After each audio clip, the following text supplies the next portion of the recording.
आणखी एक प्रश्न आपल्याला शेवटचा करायचा आहे की जे यंग क्राऊड आहे सर औरंगाबाद डिस्ट्रिक्ट आणि परिसरमधला, तर यंग क्राऊड आणि जो आय टी फील्ड आपण सांगायला लागलो की हे आय टी फील्ड इतकं डेव्हलप होणार आहे, ए आयवर टेक्नॉलॉजी चालली गेली, टेक्नॉलॉजी पार्क हा अपूर्ण पडलेला आहे, MIDC चिकलठाणा तर हा बंदच पडला आहे.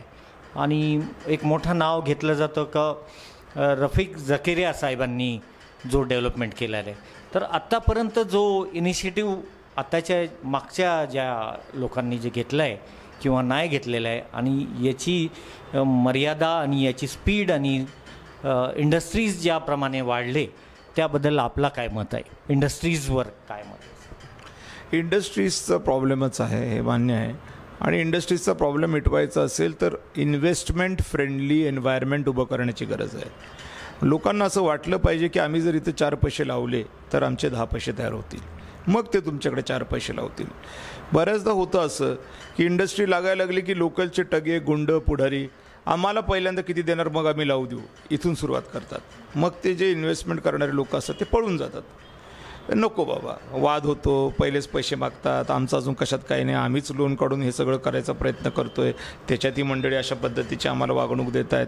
त्याचबरोबर इन्फ्रास्ट्रक्चरल पॉवरचे इश्यूज आहेत किंवा इतर इश्यूज आहेत, पिण्याच्या इंडस्ट्रीसाठी लागणाऱ्या पाण्याचे इश्यूज आहेत किंवा जे काही इतर इन्फ्रास्ट्रक्चरल इश्यूज आहेत, हे इश्यूज व्यवस्थितशीर हँडल होत नाहीत. त्यामुळे 2 गोष्टी, इन्व्हेस्टमेंट फ्रेंडली वातावरण जर या जिल्ह्यामध्ये तयार केलं की येस आम्ही तुमच्यासाठी तयार आहोत, तुम्ही या, तुम्ही इंडस्ट्री लावा, तुम्ही इथून उत्पादन करा, आम्ही इन्फ्रास्ट्रक्चर पण तुम्हाला प्रोव्हाइड करतो.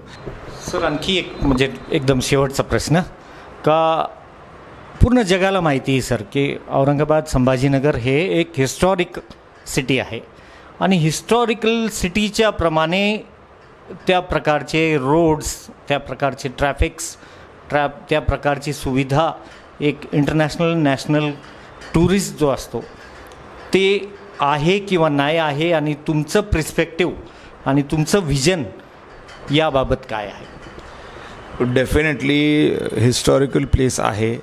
अजंठा एलोरासाठी लाखो करोडो लोक यायची तयारी आहे. पण पुन्हा सांगतो की इन्फ्रास्ट्रक्चर नाही आहे.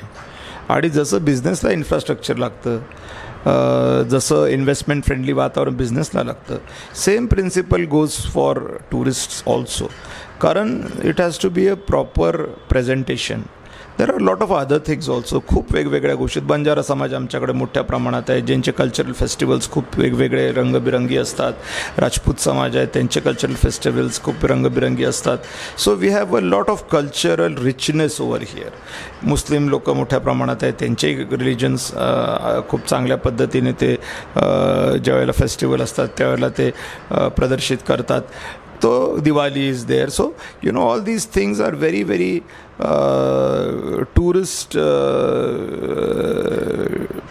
tourists can come and look up to it, you know, because all over the world people would like to come and see all these things.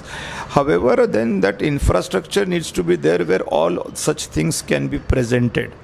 आणि जोपर्यंत इन्फ्रास्ट्रक्चर आणि इन्व्हेस्टमेंट फ्रेंडली म्हणण्यापेक्षा टुरिस्ट फ्रेंडली सिच्युएशन्स तयार होत नाहीत. आता आपण बघतो की बऱ्याचदा फॉरेनचे टुरिस्ट येण्याचं म्हणतात, पण इथे कोणीतरी छेडछाडच होते, कुठे काहीच होतं. गोरे जायला लागले रस्त्याने की लोक टिंगल उडवतात किंवा महिला असतात ज्यांच्याबद्दल टवाळखोर लोक तिकडे त्यांना त्रास देतात. तर या सगळ्या गोष्टी योग्य नाही आहेत.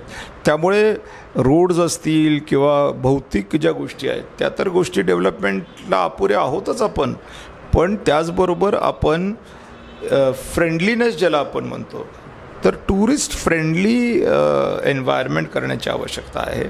आणि आपले स्किल्स आणि आपलं कल्चर प्रेझेंट करण्याच्यासाठी इन्फ्रास्ट्रक्चर देण्याची आवश्यकता आहे.